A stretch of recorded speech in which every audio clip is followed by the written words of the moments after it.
menyempatkan waktunya untuk join di week 2 bootcamp kita kali ini.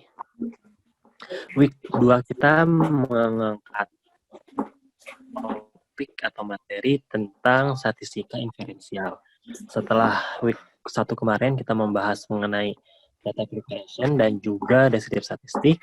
Nah, di week 2 inilah kita akan membahas kelanjutan tentang statistik basic, yaitu mengenai statistika inferensial. Nah, karena itu, yang pertama-tama akan disampaikan dulu materi oleh Rosita. Nanti setelah Rosita menyampaikan materi, kita ada sesi Q&A. Setelah itu nanti kita ada presentasi dari hasil analisis teman-teman. Oke, Kak Rosita, silakan bisa dimulai untuk presentasi. Oke, terima kasih Randy. Kita akan mulai ya.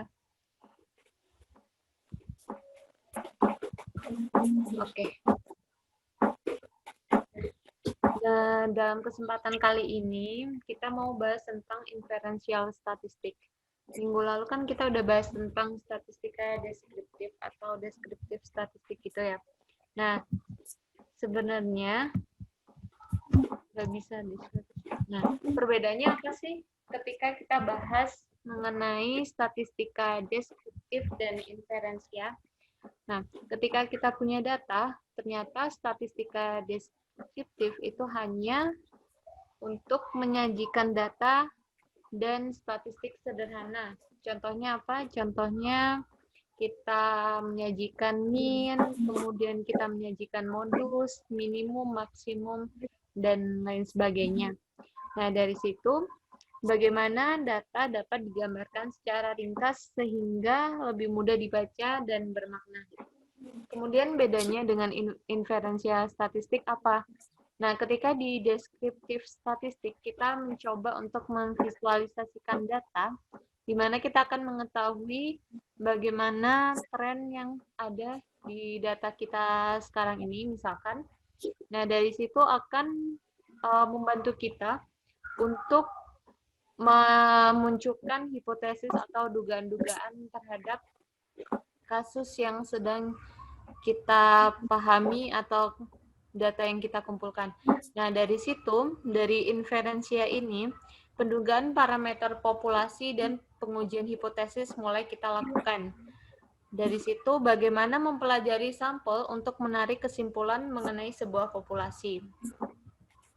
Ini adalah sebuah contoh. Jadi, misalkan kita mempunyai sekumpulan orang yang kita sebut sebagai populasi. Nah, anggap saja populasi ini kan sebagai subjek yang jadi fokus kita. Contohnya, misalkan kita ingin melakukan penelitian terhadap warga DKI Jakarta. Berarti populasi kita adalah warga DKI Jakarta. Nah, dari penelitian ini kita ingin mengetahui kira-kira rata-rata tinggi badan dari warga DKI Jakarta itu berapa gitu. Nah, karena warga DKI Jakarta itu jumlahnya sangat banyak, maka dari itu dari segi biaya, mungkin dari segi SDM, kita tidak memungkinkan untuk melakukan pengamatan terhadap semua warga DKI tersebut. Sehingga, apa yang kita lakukan? Kita hanya mengamati sebagian orang dari warga DKI itu. Nah, dari sebagian orang yang kita ambil dari populasi yang kita namakan sebagai sampel. Sampel ini, jadi kita amati tinggi badan dari masing-masing orangnya. Kemudian kita bisa tahu nih, misalkan ada sekitar di sini mungkin ada 10 orang. 10 orang itu kita amati masing-masing tinggi badannya. Kemudian tinggi badannya kita rata-ratakan. Nah, angka dari sampel kita katakan sebagai sebuah statistik. Jadi beda ya antara statistika dan statistik. Kalau statistika itu ilmunya, dan kalau statistik itu adalah sebuah angka yang menggambarkan sampel. Nah, statistik ini sebenarnya adalah sebuah cara untuk kita menduga angka dari parameter. Kan kita ingin mengetahui tadi rata-rata dari tinggi badan warga DKI itu berapa sih? Nah, itulah sebenarnya angka yang ingin kita ketahui kan dari seluruh warga DKI Jakarta. Itulah yang namanya parameter. Parameter dalam kenyataannya sulit sekali untuk kita ketahui, maka dari itu statistik membantu kita untuk menduganya. Contohnya adalah di sini ada transaksi dari tanggal 8 sampai tanggal 13. Nah, dari transaksi ini pembayarannya dilakukan dengan cash dan non-cash ya, dari dua pilihan itu. Nah, dari grafik ini teman-teman, kita bisa tahu bahwa ternyata dari data yang kita punya, kita bisa visualisasikan dengan bar chart. Nah, visualisasi ini kan sebenarnya sebuah apa ya istilahnya, kita menuangkan data itu ke dalam visual. Nah, kita tahu tuh kalau misalkan manusia itu sebenarnya manusia visual. Ketika kita melihat data dalam bentuk bar chart seperti ini, mungkin kita bisa mengambil decision itu lebih cepat daripada raw data biasa gitu. Nah, pembayaran non-cash ternyata dari gambaran grafik ini lebih banyak digunakan dibandingkan yang cash.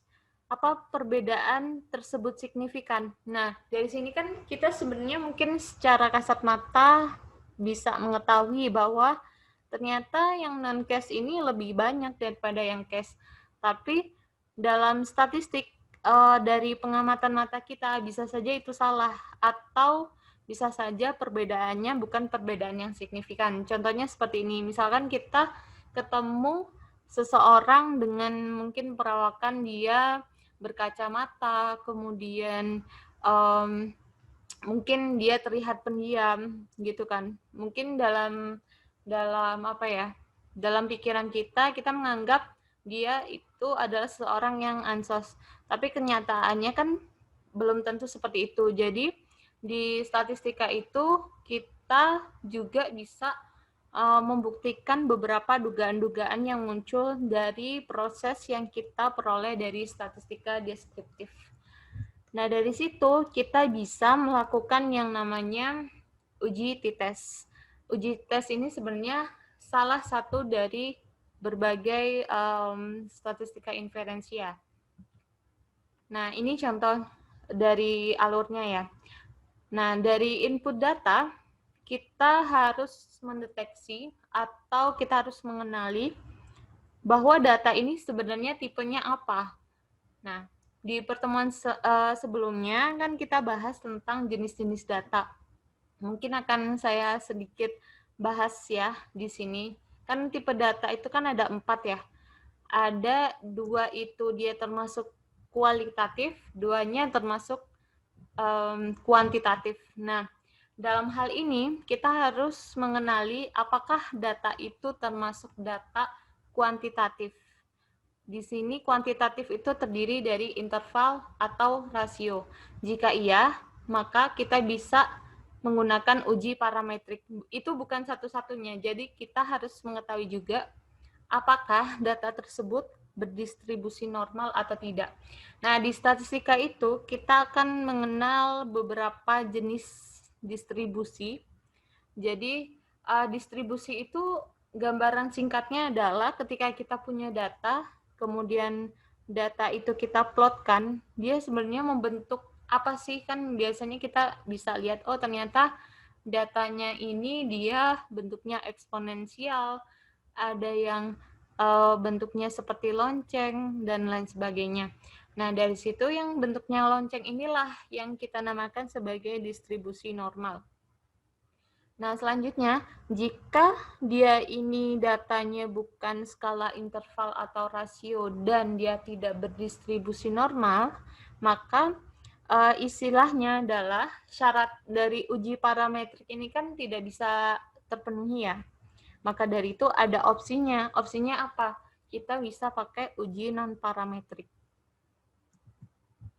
Ini sebenarnya sebuah step umum dari hipotesis testing ya. Jadi hipotesis itu kan sebenarnya kita udah tahu ya, hipotesis testing itu adalah sebuah tes untuk dugaan-dugaan kita. Jadi di awal misalkan kita tadi ya, kita punya datanya itu dia data transaksi, kemudian kita tahu ternyata secara grafis dia ini pembayarannya banyak yang non-cash atau cashless daripada yang cash. Nah, untuk membuktikan itu, apakah itu benar-benar signifikan, itulah kita manfaatkan yang namanya hipotesis testing. Nah, yang perlu kita ketahui adalah di hipotesis itu ada dua jenis hipotesis. Jadi ada yang namanya hipotesis null dan hipotesis alternatif. Atau kalau teman-teman biasa lihat, hipotesis alternatif itu dia yang bisa kita tuliskan dengan H1. Jadi prosesnya adalah pertama, kita harus menentukan tes apa yang sesuai dengan tipe data kita. Seperti yang udah kita bahas tadi, bahwa tipe data itu kan ada 4. Itu harus benar-benar kita pelajari, karena itu akan menentukan tipe datanya. Akan menentukan dari metodenya ya, atau tesnya. Setelah itu kita harus state hipotesis nullnya dan hipotesis alternatifnya. Maksudnya gimana sih? Maksudnya adalah, contohnya gini, kita menemui seorang maling di jalan ya. Nah, kita kan mencurigai orang A. Orang A ini sebenarnya dia maling atau enggak gitu kan. Nah, di persidangan belum tentu kan dia terbukti sebagai maling, atau kita anggap saja kasus ini untuk beberapa maling ya, bukan hanya satu. Jadi dari sini kita kan tahu ya bahwa sebuah persidangan itu bisa saja mendakwa seseorang itu benar atau justru dia itu salah gitu ya. Di sini ada guilty dan non guilty, artinya secara judgment mungkin dia dijudge dia itu bersalah. Nah, kemudian realitasnya dia di sini mungkin dia benar-benar bersalah gitu, atau bisa saja dia tidak dia bersalah di persidangan, ternyata kenyataannya dia itu tidak bersalah gitu. Intinya apa? Intinya kita harus state di hipotesis nolnya itu apa, dan otomatis hipotesis alternatifnya itu kebalikannya. Nah, di sini anggap saja hipotesis nolnya itu adalah apakah seseorang itu bersalah gitu ya. Nah, dari situ setelah kita state null and alternative hipotesisnya, kita harus menentukan level dari signifikansi. Nanti akan kita bahas apa itu signifikansi. Kemudian perhitungan dari p-value dan tes dari tes statistiknya, dan dari situ kita bisa menyimpulkan hipotesis yang akan yang didapat dari tes itu apa gitu. Nah, dari sini ketika kita menemui bahwa dia ini secara persidangan bersalah, padahal realitasnya dia itu tidak bersalah. Nah, itu kita kenal dengan error tipe 1 yang kita lambangkan sebagai alfa. Nah, kemudian ada juga error tipe, ini typo, jadi error tipe 2 namanya beta. Beta itu ternyata pas di persidangan dia itu di keputusannya dia itu tidak bersalah, padahal realitanya dia itu bersalah gitu kan. Nah, dari sini kita kenal dulu nih apa sih alfa. Alfa itu kita sebut sebagai taraf nyata, dan alfa ini selalu kita pegang ketika kita menguji hipotesis. Nah, sedangkan satu min alfa itu adalah confidence level atau tingkat kepercayaan. Jadi contohnya gini, teman-teman kan melakukan uji hipotesis, kemudian teman-teman itu menetapkan alfa atau taraf nyatanya adalah 5%. Nah, secara kasarnya, ketika teman-teman ditanya oleh yang lainnya, seberapa besar saya bisa mempercayai hasil dari hipotesis itu, gitu. Nah, teman-teman bisa menjawab, kan alfanya 5%, otomatis 1 min alfa itu sebenarnya kan 1 dikurangi 0, alfanya kita pakai 5% kan tadi. Jadi 0,05, 1 min 0,05 berarti 0,95 atau 95%. Jadi 95% saya percaya bahwa uji hipotesis ini benar gitu kan. Nah, dari situ ada 1 min beta, kuasa uji gitu ya. Nah, p-value ini yang akan kita hitung melalui software, dan ini yang akan kita lihat untuk dibandingkan dengan alfa. Nah, si p-value ini, kalau misalkan angkanya kurang dari alfa, nanti kita tolak H0 gitu ya. Jadi kalau kita tolak H0 kan, oh ternyata kesimpulan yang ada di H1 itu yang akan kita bahas gitu. Nah, ini adalah gambaran singkat ya. Jadi untuk hipotesis testing, ini kita bahas untuk yang parametrik. Jadi populasi itu kan gini ya gambarannya, itu tadi kita bahas tentang warga DKI Jakarta. Nah, kalau teman-teman di penelitian itu ada yang warga DKI Jakarta, ada yang warga Jabar gitu, atau ada yang dari Jawa Tengah. Itu berarti populasi dalam penelitian kita ada 3 populasi. Nah, kalau misalkan warga DKI Jakarta aja, berarti hanya 1 populasi. Nah, populasi ini harus kita pahami di awal ketika kita melakukan penelitian. Nah, ketika satu populasi, kan di situ bisa kita istilahnya ingin meneliti rata-ratanya berapa. Nah, proporsi ini tuh seperti teman-teman melakukan penelitian ketika pemilihan umum. Jadi berapa persen sih kira-kira yang memilih calon presiden X, atau berapa persen yang memilih calon presiden Y gitu. Nah, itulah proporsi. Tapi kalau rata-rata itu yang ada di contoh sebelumnya, misalkan kita ingin mengetahui rata-rata dari tinggi badan seseorang.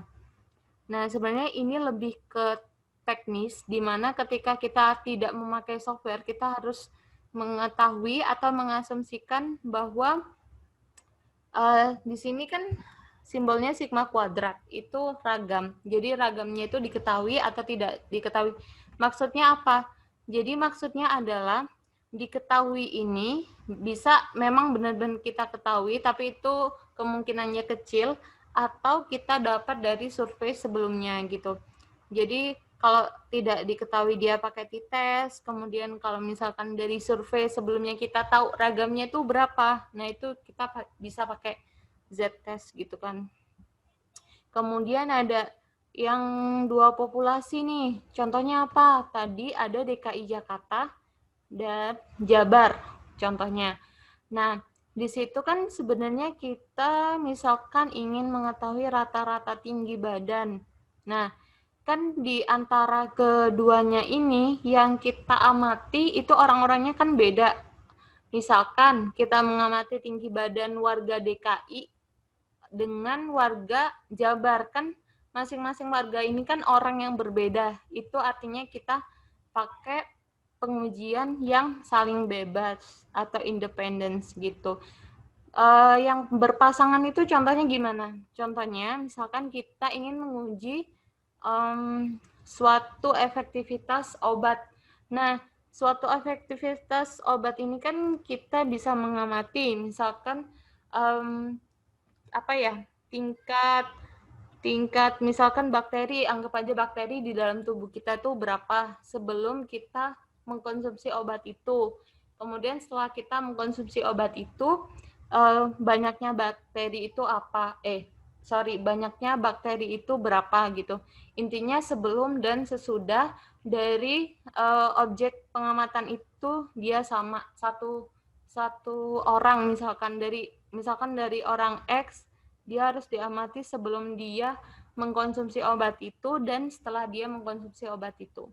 Nah, kalau misalkan dia lebih dari 2 populasi nih, misalkan ada 5 populasi, misalkan ada warga DKI Jabar, kemudian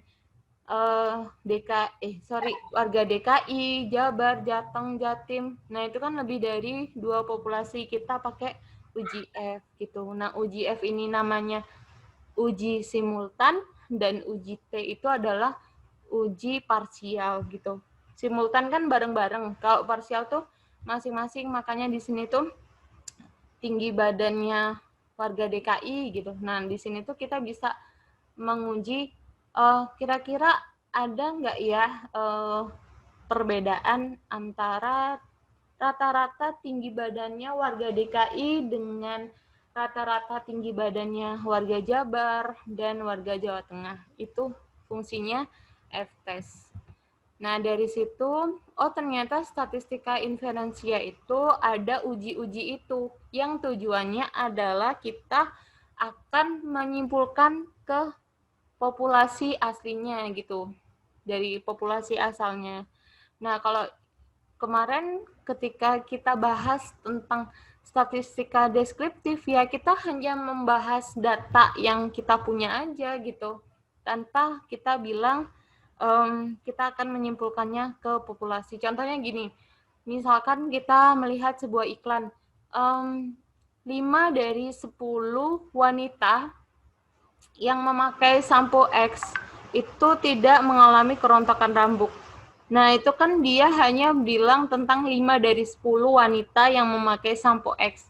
Dan dia tidak menyimpulkan bahwa, ternyata 50% dari wanita yang memakai sampo X itu rambutnya tidak rontok. Nah, itu adalah sebuah kesimpulan terhadap populasi, dan itu bukan tujuan dari statistika deskriptif, melainkan dia adalah tujuan dari statistika inferensia gitu. Jadi ada beberapa nih, ada uji-ujian tadi, di mana ada yang independen, kemudian ada yang berpasangan ya, pair gitu. Terus ada juga analisis regresi, korelasi gitu, dan masih banyak lagi tes-tes yang bisa kita gunakan untuk menyimpulkan kondisi populasi dari data sampel kita. Selanjutnya adalah ini tipe-tipe dari statistika inferensi lain ya. Ada regresi, analisis regresi, korelasi, dan ada perancangan percobaan, dan dia sama-sama menggunakan F-test dan T-test. Ini ada beberapa serangkaian percabangan gitu. Jadi teman-teman kalau mau mendeteksi datanya itu mau pakai tes apa, bisa pakai skema ini gitu. Contohnya, tipe data saya itu continue. Kemudian kita mau melakukan apa nih? Kita mau melakukan uji relationship gitu ya. Tadi kan kalau uji beda kan bisa pakai uji T dan lain sebagainya. Nah, relationship itu lebih ke misalkan variabelnya itu beda. Kita ingin mengetahui hubungan antara tinggi badan dan berat badan, itu adalah relationship gitu. Jadi bisa lewat ini contohnya gitu kan. Untuk materi kali ini mungkin sekian seperti itu. Saya kembalikan ke Randy. Oke, thank you Rosita atas materinya.